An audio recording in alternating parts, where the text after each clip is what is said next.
আসসালামু আলাইকুম এভরিওয়ান। দেশি মুরগির ঝোল, তাও আবার ছোট ছোট গোল আলু দিয়ে। এটা তো প্রায় সবারই পছন্দ হবে। আজকের রেসিপিটা স্পেশালি থাকছে নতুন রাঁধুনি আর আমার ব্যাচেলার ভাইদের জন্য। সবাইকে স্বাগতম জানাচ্ছি আমার আরও একটি নতুন রেসিপি দেখার জন্য। তো চলুন শুরু করা যাক। প্রথমেই আমি কড়াইতে হাফ কাপ পরিমাণ সয়াবিন তেল নিয়ে নিলাম। দিয়ে দিচ্ছি একটা তেজপাতা মাঝখান দিয়ে ফালি করে।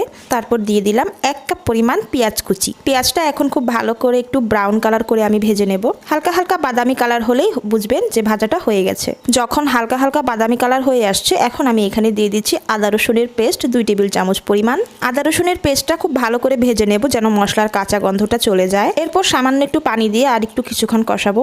যখন মশলাটা ভাজা ভাজা হয়ে আসবে, তখন এখানে আমি দিয়ে দিব 1 চা চামচ পরিমাণ হলুদের গুঁড়া, 2 চা চামচ পরিমাণ মরিচের গুঁড়া আর 2 চা চামচ পরিমাণ ধনিয়ার গুঁড়া। মরিচের গুঁড়াটা আপনারা আপনাদের ঝাল অনুযায়ী নিয়ে নেবেন। মশলাটা আমি ভালো করে কষানোর পরে এখন এখানে দিয়ে দিচ্ছি আমি মুরগির মাংস। এখানে একটা দেশি মুরগি রয়েছে। এখানে 800 গ্রাম পরিমাণ একটা মুরগি রয়েছে। মাংসের সাথে মশলাটা খুব ভালো করে মিশিয়ে এখন আমি এখানে পরিমাণ মতো লবণ দিয়ে দিচ্ছি আর দিয়ে দিচ্ছি আমি এখানে টক দই।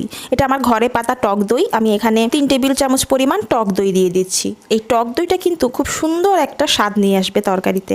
আপনারা কারা কারা মাংস রান্নায় টক দই ব্যবহার করেন কমেন্ট করে অবশ্যই জানাবেন। দইটা ভালো করে মশলার সাথে মিশিয়ে নিতে হবে। এখন মেশানোর পর এখন আমাদের কাজ হবে সময় নিয়ে এটাকে কষানো। আমি এটাকে প্রায় 30 মিনিট ধরে কষিয়েছি। দেখুন কষানোর পরে কত সুন্দর কালার এসেছে, তেলটা উপরে উঠে গেছে। মাংসটা কিন্তু 80% সিদ্ধ হয়ে গেছে। কিছুটা নেড়ে চেড়ে এখন এখানে আমি অ্যাড করব আগে থেকে সিদ্ধ করে রাখা ছোট ছোট গোল আলু। এই ছোট ছোট গোল আলু দিয়ে এই দেশি মুরগির ঝোলটা খেতে কিন্তু বেশি ভালো লাগে। যারা আপনারা এখনো বানাননি, এটা একবার হলেও ট্রাই করে দেখবেন, দারুণ খেতে হয়। আলুটা কিন্তু অবশ্যই মাংসটা কষানোর পরেই দিবেন। মাংসটা কষানোর আগে আলুটা দিবেন না, তাহলে কিন্তু আলুটা যেহেতু সেদ্ধ করা, আলুটা একদম ভেঙে যাবে।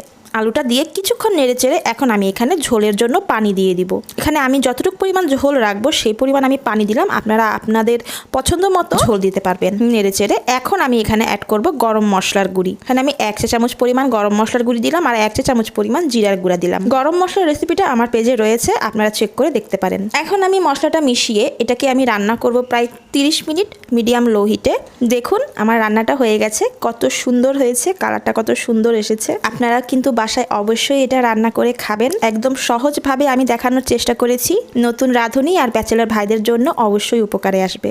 কেমন লাগলো রেসিপিটা কমেন্ট করে অবশ্যই জানাবেন। ভালো লাগলে লাইক কমেন্ট শেয়ার করে পাশে থাকবেন এবং অন্যকেও দেখার সুযোগ করে দিবেন। দেখা হচ্ছে পরবর্তী আরেকটা নতুন রেসিপির সাথে। সেই পর্যন্ত ভালো থাকবেন, সুস্থ থাকবেন। আল্লাহ হাফেজ। আসসালামু আলাইকুম।